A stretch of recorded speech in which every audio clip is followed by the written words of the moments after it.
Well, hello everybody. My name is Adam White. It is time for the July 2024 Alaska Airmen's Association Government and Legislative Affairs Update. As you can tell, I'm still here in the Nenana headquarters for Government and Legislative Affairs. Most of you probably know this already, but I work remote for the Airmen's Association, and I live here in the central interior. So this is where I sit at my desk and do a lot of things here for the Airmen's. But I also do a lot of other stuff. There are a lot of other hats that I wear, but it is kind of nice to be able to be here in the hangar with you this time around. Still working on finalizing some things about the best way to do these updates, and YouTube does seem to be the most practical and the most preferred way to do these things. It is offering some flexibility as to when I record these things. I am not doing it live at this time. So it'd be good to get some of your feedback about that as well. Also encourage you to send me your questions and comments. You can do that via email. My contact information is on our website at alaskaairmen.org. And there's lots of ways to look and see and how you can reach out and contact me. So I'm just sitting here looking at my notes. Got 2 pages worth of stuff front and one page actually front and back to go over with you. But first, let me tell you that looking forward to next week. Next week is AirVenture, or those of us who can't get it out of our mind that it's just Oshkosh. But I will be at Oshkosh next week. The Alaska Airmen's Association will be there. Several folks as part of our team will be there at Oshkosh next week. Next year's raffle airplane will be there next week, and you can look at that airplane and touch it, and please don't drool on it though. We don't want to have to clean that up, but it will be available to look at. It's going to be at the Lycoming Pavilion. Lycoming graciously donated the engine for that airplane, and the airplane will be there on display all week next week at Oshkosh. There's going to be an opportunity for you to buy some raffle tickets early for a 1-week only window, so check out our website for more details about that. So look forward to seeing those of you who might be attending next week at Oshkosh. I'll be spending a lot of time going around talking to vendors and other folks that I work with for government and legislative affairs issues. Oshkosh seems to be the great rendezvous for all of us to be there to meet and talk about the things that we're advocating for. But swing by and look at the airplane. Chances are I might be there, and if not, the other folks there with the Airmen's Association will know how to get in touch with me, and it would be great to visit and chat with you if you happen to be at Oshkosh. I wanted to also thank you for the responses that we received in relation to the 100 low lead opinion piece that myself and Will Day co-authored. I will admit that Will did a lot of the legwork for that article, but the Airmen's Association and the Alaska Air Cares Association issued a joint response to another opinion piece that was in the Anchorage paper a few weeks ago, and we have received a lot of positive responses from you, folks supporting us, encouraging us in the work and the efforts that we're doing as part of the 100 low lead transition. Several of you reached out with areas of expertise, and I really do appreciate that. We've learned a lot of things that we were kind of suspicious of, that we've been able to get some confirmation about some of the chemical properties and breakdowns and other things really deep into the scientific level of things. And so really appreciate those of you that have reached out with that expertise. So thank you very, very much for that. As we continue to move forward, that's going to be more and more important. And I can assure you that that is going to be a major topic of conversation at Oshkosh for me and others as we kind of get to try to wrap our head around how this transition is going to work. We still have a lot of questions, a lot of concerns, and we'll just see how it goes. Also, some other things I wanted to mention to you briefly as we go through our update. There's an exciting opportunity for you to offer some feedback and be part of a testing program for a new weather camera app. This is a third-party app not produced by the FAA. However, there are some former FAA personnel that are involved with developing this app, I've been privileged to be able to see some of the earlier versions of this app and offer some initial feedback. Primarily part is basically just alpha testing the program before it gets into beta testing. The plan is to open it up to the public next month in August for some more testing and opportunities for feedback. Once again, this is an app that it's actually a pretty powerful app to be able to go through and do some route planning with weather camera images and some other weather data that's all brought into one spot in a easy to use app for your mobile device. The Weather Camera Office, officially with the FAA, does have a mobile-friendly version of their website, and a lot of people will use that in some areas.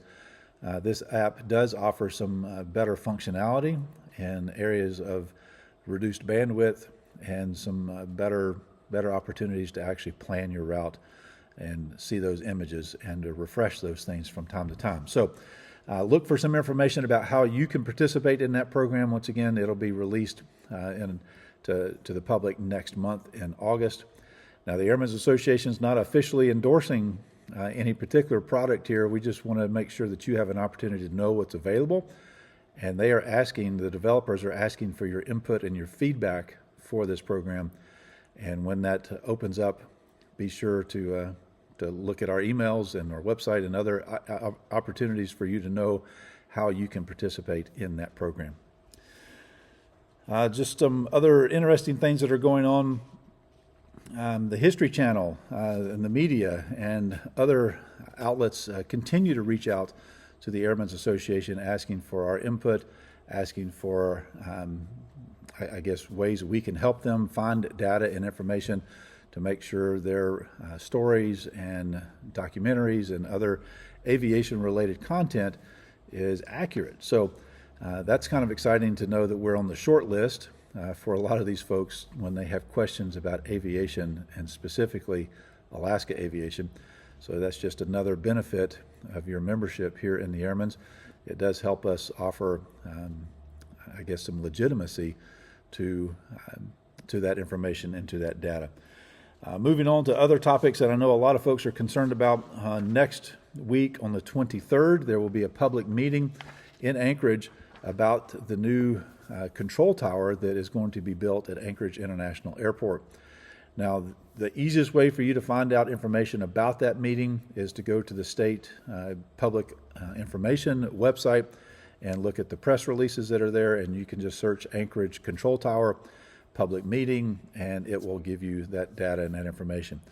The Alaska Airmen's Association has been part of the process. We've been talking with the FAA at different levels, offering some of our concerns and feedback to them during the appropriate times for that. This is more of an informational meeting, and it's going to be hosted in one of the community centers in the local neighborhoods there around Lake Hood.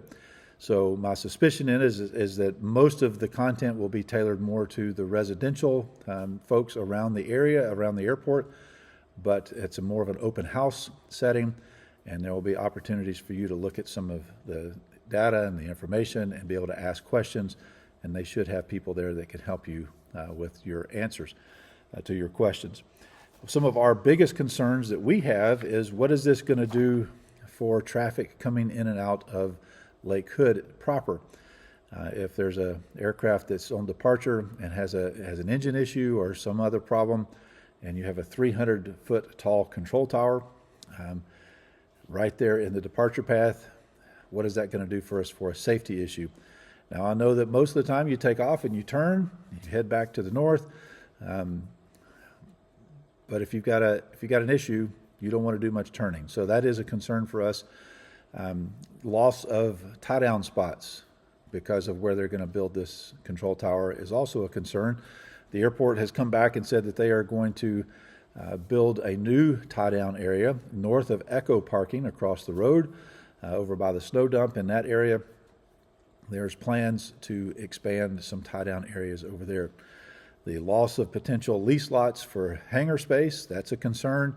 The airport has responded that there's opportunities and a plan underway right now, actually, on the southeast end of the approach to 3-2 to build some hangar development over on that side, kind of up against the fence over there. So not sure how that's going to play in with the neighborhood over there, but that's what some of the responses are. So if you're concerned about the Anchorage Control Tower, I encourage you to attend this meeting on the 23rd.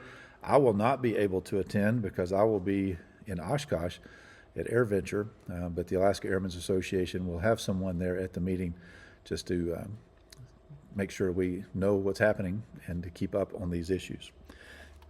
Speaking of knowing what's happening and keeping up on issues, the Alaska Airmen's Association, along with the Lake Hood Pilots Association, submitted a public records request for some documents about Lake Hood, specifically wait list and the switch list for slips and tie-down spots, and basically looking for some information about the frequency and how often, how many times the airport has gone in with, first of all, with revocations when it comes to slip agreements, and then non-compliance notifications from the airport for folks that are misusing or not using their slip there at Lake Hood.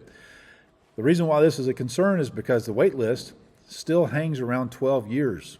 So you put your name on the list, it takes 12 years before you come up on the top of that list to be able to get a slip. And we'd like to see that. We think that there's some opportunities, at least, to be able to expedite that a little bit. We think that there's some abuse and misuse of some of the slips there at Lake Hood, but until we have better data, we're hesitant to make accusations. Obviously, we want to get our facts straight, and we know that the Lake Hood management is, frankly, they're overwhelmed. They don't have enough resources to do their job, and so we want to be careful that we're not not causing more problems. We want to help solve problems, and we're trying to get a better idea of the accuracy of the situation there. So as a result of that, we have requested some data, and to the state's credit, they gave us a lot of data, like over 200 pages worth of data, and I've been sorting through that for the past couple of months. Still have a few questions, so we're going to submit another request asking for some I guess, refinement of some of the questions that we asked that we did not get specific data about, and that was primarily because I think there was a misunderstanding as to what our question was, but we'll go back and do that. Just so you know, they do send out enforcement letters. They've sent out 77 enforcement letters in the past 10 years. There's been 44 revocations in the past 10 years. So they are doing their job. We're just trying to figure out if there's a better way for it to happen, and if there's something we can do as users to help them in doing their job. Again, our concern has been the reduction of the number of slips that are available. 14 slips have gone away in the past 10 years, and 37 tie-downs have been reduced from the numbers from 10 years ago. Now, we're hoping that that expansion north of Echo parking as a result of the control tower movement will help with some of the tie-down areas, but slips are kind of a precious commodity. We just have a limited amount of shoreline to be able to do those things. So just to kind of give you a brief update on that, we are asking questions, we are getting information and data. It's taken us quite a bit of time to sort through that information and data, but we were working on that and refining our questions to see if we can't get some more information to get a better handle of what's really happening there at Lake Hood. A couple of other issues for us on the Kenai Peninsula I want to mention to you. The Homer Airport will be closed on July 23rd. Now, if you fly in and out of that area, you know that it's been closed overnight for a long time now as they work on rehabilitating that airport and redoing the runway. And in order to do that project, they're going to have to officially close the entire airport on the 23rd. So this is an excellent opportunity for you to do what you should be doing all along, and that is checking NOTAMs. So please check NOTAMs. Please don't be that guy that shows up trying to land at Homer when it's closed, because it will be closed because of personnel and equipment, and tearing up of the asphalt and redoing things and restriping, all kinds of stuff that happens there as part of that rebuilding project. Now, I know a lot of folks are saying this is crazy. How come they can't wait until another time instead of the busy summer to do this? Well, they simply can't do this in the winter. And when would you like for them to do this? We want to see the airport improved. We want to see new pavement and a new and improved Homer Airport. And it's going to have to involve actually closing the airport for a brief period of time during the day to be able to accomplish this. State DOT and the contractors have worked very hard to be able to accommodate normal activities, and I know it's been difficult. I've heard from a lot of you that this is kind of a hassle. To be honest with you, it's a pain to deal with. I agree. But is there a better way? Is there another time? And this seems to be the best way to go about doing this. So be patient. And again, this is an excellent opportunity for you to demonstrate that you do proper pre-flight planning. Check NOTAMs. Please check NOTAMs. Please don't cause problems by showing up and getting yourself into a situation where you have to do something drastic because you did not plan ahead. So once again, the Homer Airport will be closed on July 23rd. At least that's the plan time right now, according to NOTAMs and announcements. But that could slip, that could change. NOTAMs are the best way to find out what's really going to happen. So call flight service, ask them to give you the latest information on the closure at the Homer Airport.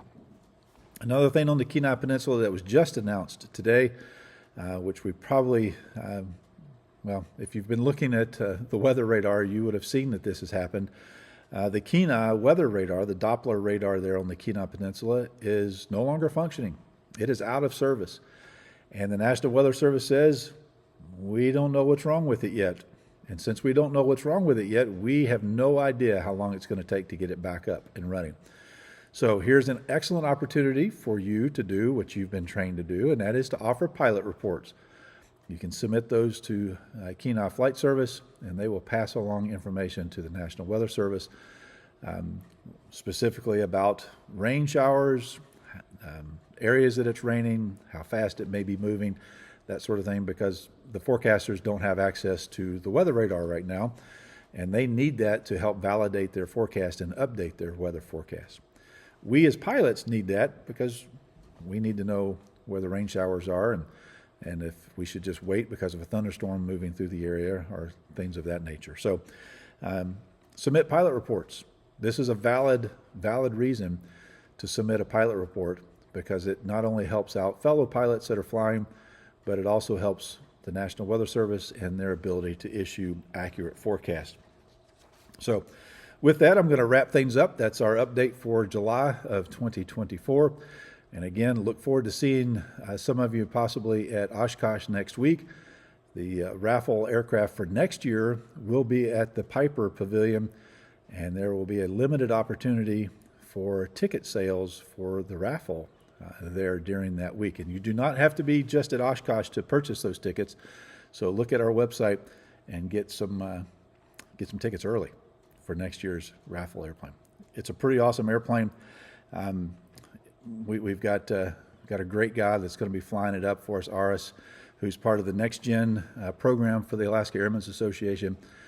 He is down in Texas right now as we speak, getting ready to fly that airplane to Oshkosh. So I look forward to seeing it in person. And if you're around next week, love to sit down and talk with you and visit and enjoy Oshkosh next week together with you. So I'm going to say goodbye for now. If you have any questions or comments, I'll be checking the comment section here on YouTube, and you can also feel free to reach out to me via email, adam.white@alaskaairmans.org. And all my contact information is on our website, so look for it there, alaskaairman.org. With that, I'll say goodbye till next time.